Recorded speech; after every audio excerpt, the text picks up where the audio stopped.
آداب، میں ہوں ممتاز عالم رضوی اور اس وقت میں موجود ہوں پروفیسر اختر الواسع صاحب، پدم شری اور بڑی شخصیت کے مالک ہیں، حالات حاضرہ پر گہری نظر رکھتے ہیں، اور اگر مڈل ایسٹ کی بات کریں، مشرق وسطیٰ پر، تو ظاہر ہے کہ اس پر ان کا تقریباً 50 سال کا تجربہ ہے، اگر ہم یہ کہیں تو غلط نہیں ہوگا۔ اس پر ہم بات کریں گے۔ ڈاکٹر صاحب بہت بہت خیر مقدم ہے۔ شکریہ۔ کیا کہیں گے، 2 مہینے ہو رہے ہیں جس طریقے سے قتل عام برپا ہے، یو این او ایسا لگ رہا ہے کہ جیسے بے بس ہو گیا ہے۔ کیسے دیکھتے ہیں اس پورے حالات کو؟ نہیں، دیکھیے، ایسا ہے کہ صورتحال نے دنیا کے ضمیر کو جھنجھوڑ کر رکھ دیا ہے، اور جیسا آپ نے کہا، یونائٹڈ نیشنز ہی نہیں بلکہ دنیا کے اکثر ممالک جو ہیں وہ اپنے آپ کو بے بس محسوس کر رہے ہیں، اور سب سے بڑی بات یہ ہے کہ عالمی برادری کے اندر ایک بے چینی پائی جاتی ہے بچوں کے، خواتین کے اور بوڑھوں کے قتل عام کو لے کر، اسپتالوں، عبادت گاہوں اور اسکولوں کے جس طرح تاراج کیا جا رہا ہے اسرائیل کے ذریعے۔ اور ایک معاملہ 2 مہینے کا نہیں ہے، یہ مسئلہ میرے نزدیک 1948 سے آج تک بالکل کا ہے، اس کو نہیں بھولنا چاہیے۔ لیکن اس دفعہ ایک بات ہے، اس کے باوجود کہ ظلم و زیادتی کی انتہا نہیں ہے، مگر یہ بھی اپنی جگہ سچ ہے کہ جس طرح دنیا نے اس دفعہ آواز اٹھائی ہے اس سے پہلے وہ نہیں اس سے ہوتے ہیں۔ پہلے نہیں اٹھائی بالکل تھی، تو یہ ایک بڑی بات ہے۔ اور اس وقت جو اصل بات ہے، ایران تو آواز اٹھا ہی رہا تھا، ہم سب جانتے ہیں شروع بالکل سے۔ امام خمینی نے جو آخری جمعہ تھا، جمعۃ الوداع، رمضان کا، اسے یوم القدس یوم عالمی القدس قرار دیا تھا۔ لیکن اس وقت ترکی جو ہے، جس کے کہ اسرائیل سے رسمی تعلقات تھے، اس نے بھی ایک طرح سے وہ رخ اختیار کیا ہے جو کہ بڑی بات ہے۔ جو ایران کا رخ ایک طرح بالکل سے۔ اور اسی طرح سے عالم اسلام کے وہ ممالک جنہوں نے کل تک اسرائیل سے ہاتھ ملایا تھا، وہ بھی آج اسرائیل کے خلاف بولنے پہ مجبور اور اپنے کو پا ترکی نے تو رہے ہیں۔ کل جب ویٹو کیا امریکہ نے، تو ترکی نے ایک بہت بڑی بات کہی۔ ابھی تک تو اس نے اسرائیل کے لیے کہا کہ اسرائیل دہشت گرد ہے، پھر نتن یاہو کے لیے کہا کہ یہ قصائی ہیں، لیکن کل امریکہ کے لیے جو ترکی نے کہا کہ تم تنہا ہو گئے پوری دنیا میں۔ نہیں، یہ بالکل صحیح بات ہے جو امریکہ نہیں سمجھ رہا ہے۔ اور ایک بات آپ سمجھیے کہ امریکہ کو عراق میں اور اس سے پہلے افغانستان میں شکست کا منہ دیکھنا پڑا ہے، بالکل اور اب وہ وقت آ گیا ہے جب ہم دیکھیں گے کہ فلسطین میں بھی امریکہ کو شکست ہوگی۔ کیونکہ اس کی دیکھیے وجہ کیا ہے، جو مشرق وسطیٰ میں امریکہ کے ہمنوا اور حلیف ممالک ہیں، چاہے یو اے ہو، چاہے قطر ہو، چاہے مسقط ہو، چاہے بحرین ہو، چاہے سعودی عرب ہو، وہ اپنا رخ موڑ رہے ہیں۔ بالکل اسرائیل نے چین کی سعودی عرب نے چین کی مدد سے ایران کے ساتھ تعلقات بہتر کیے ہیں۔ اور دوسری بات یہ ہے کہ ہمیں یہ نہیں بولنا چاہیے کہ OIC کا ایک ڈیلیگیشن جو وزرائے خارجہ پہ تھا اسلامی ملکوں کے، وہ سعودی عرب کے وزیر خارجہ کی قیادت میں دنیا کے دوسرے ملکوں میں گیا، جس میں روس بھی شامل ہے اور فرانس بھی شامل ہے۔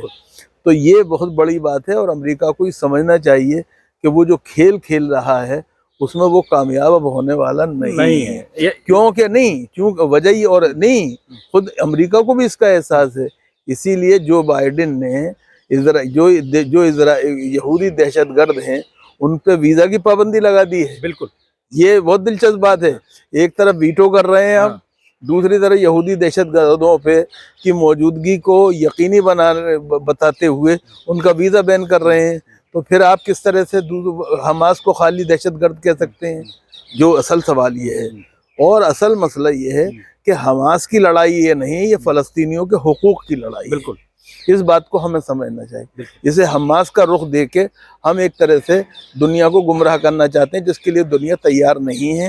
اور اسی لیے اسپین کا وزیر اعظم ہو یا ساؤتھ افریقہ کا ہو یا دوسرے ممالک کے ہوں، وہ اینٹی امریکہ رخ اختیار کر رہے ہیں اور اینٹی اسرائیل اختیار کر ڈاکٹر رہے صاحب، ہیں۔ ابھی آپ نے دیکھا ہوگا کہ پوتین جو ہیں، جو روسی صدر ہیں، وہ UAE گئے، وہاں ملاقات کی، پھر انہوں نے پرنس سلمان سے بھی ملاقات کی، اور اب وہ ماسکو میں ابراہیم رئیسی سے ایک میٹنگ کر رہے ہیں. تو یہ کیا آپ کو لگ رہا ہے کہ کیا مشرق وسطیٰ یا مڈل ایسٹ کی جو پالیٹکس ہے، جیو پالیٹکس جس کو ہم کہتے ہیں، جغرافیائی سیاست، جی بالکل. کیا وہ بدل رہی ہے؟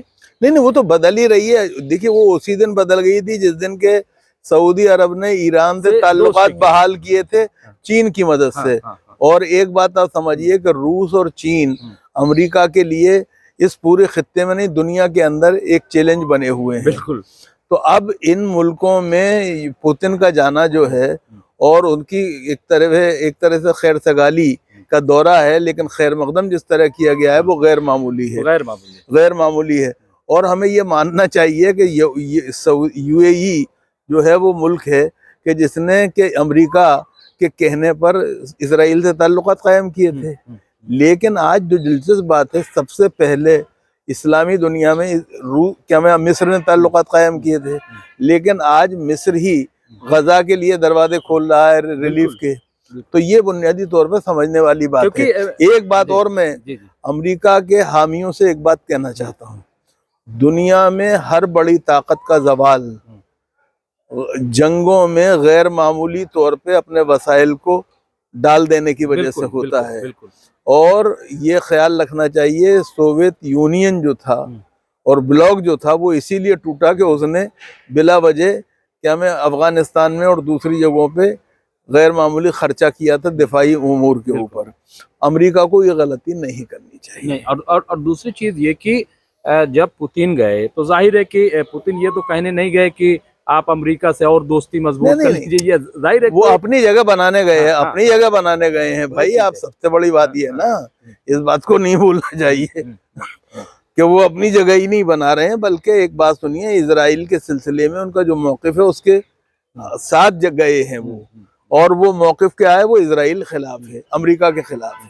نہیں تو آپ کو کیا لگ رہا ہے کہ جس طریقے سے اسرائیل نے وارن کیا یا تھریٹ کی، صاحب میں حماس کو بالکل ختم کر کے یا غزہ کو بالکل برباد کر کے اور وہاں پہ قبضہ کر کے، اور کیا ایسا آج کے وقت میں ممکن ہے؟ دیکھیے اسرائیل کے پاس کھونے کے لیے سب کچھ ہے، فلسطینیوں کے پاس کچھ نہیں ہے. ایک بات آپ سمجھیے، فلسطینی جو ہیں اپنے وجود اور بقا کے تحفظ کی لڑائی لڑ رہے ہیں اور انشاءاللہ اس میں کامیاب ہوں گے. ساری دنیا ان کے ساتھ ہے. اور آہستہ آہستہ امریکہ کے اندر بھی جو رائے عامہ ہے وہ بھی بدل رہی ہے. جو بائیڈن کے لیے اپنا الیکشن جیتنا مشکل پڑ جائے گا اسرائیل کی قیمت. ایسی خبریں آ رہی ہیں. نہیں تو ایسی صورتحال ہے. اور اس کے نتیجے میں سب سے بڑی بات یہ ہے کہ جو اسرائیل امریکہ میں مسلمان رہتے ہیں اور اسرائیل مخالف یہودی اور عیسائی رہتے ہیں، وہ بھی جو بائیڈن کا ساتھ نہیں دیں گے. بالکل. تو یہ کیا آپ کہیں گے، جو ٹو نیشن کی بات چل رہی تھی کہ فلسطین کو ان کا حق دیا جائے، کیا آپ کو لگ رہا ہے کہ اس سے پہلے اتنی مضبوطی کے ساتھ آواز اٹھی اور کیا نتیجہ نکلے گا؟ نہیں، یہ تو امریکہ بھی اب مجبور ہے یہ کہنے کے لیے کہ دو ریاستی حل ہونا چاہیے. ہندوستان بھی کہنے کے لیے یہ مجبور ہے. اور بنیادی طور پہ اس کے علاوہ امریکہ کو اس کا جواب دینا چاہیے کہ اس کی سرزمین پہ جو دو ریاستی معاہدہ طے پایا تھا اس پر اسرائیل نے عمل کیوں نہیں ہونے دیا. ایک آخری سوال، آپ 45 47 48 کی بات کر رہے ہیں کہ تقریباً 70-75 سال سے فلسطین پر ظلم ہو رہا ہے، دنیا دیکھ رہی، لیکن کیا اس بار جو ہو رہا ہے، جس طریقے کا جواب مل رہا ہے، کیا اسرائیل یا امریکہ نے توقع کی تھی؟ کیا اس کا جواب ملے؟ دیکھیے کسی نے توقع نہیں کی تھی، ساری دنیا نے توقع نہیں کی تھی کہ ان کا یہ رول ہوگا. اور چونکہ بات یہ ہے کہ دیکھیے ظلم جو ہے، ظلم کا یہ حد جو ہے وہ جب بڑھ جاتی ہے تو وہ بنیادی طور پہ اس کی قسمت میں فنا ہو جانا لکھا ہوتا ہے. ہمیں یہ نہیں بھولنا چاہیے کہ ظلم کی جو ٹہنی ہے وہ سدا پھلتی نہیں، ناؤ کاغذ کی سدا چلتی نہیں.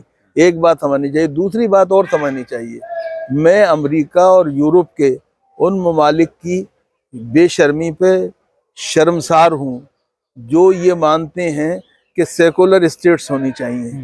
لیکن اسرائیل اور پاکستان دو ملک ہیں جو 47 اور 48 میں مذہب کی بنیاد پر وجود میں آئے، مذہبی ریاستوں کے طور پر. تو آپ کس طرح سے ان کی حمایت کر سکتے ہیں؟ بالکل.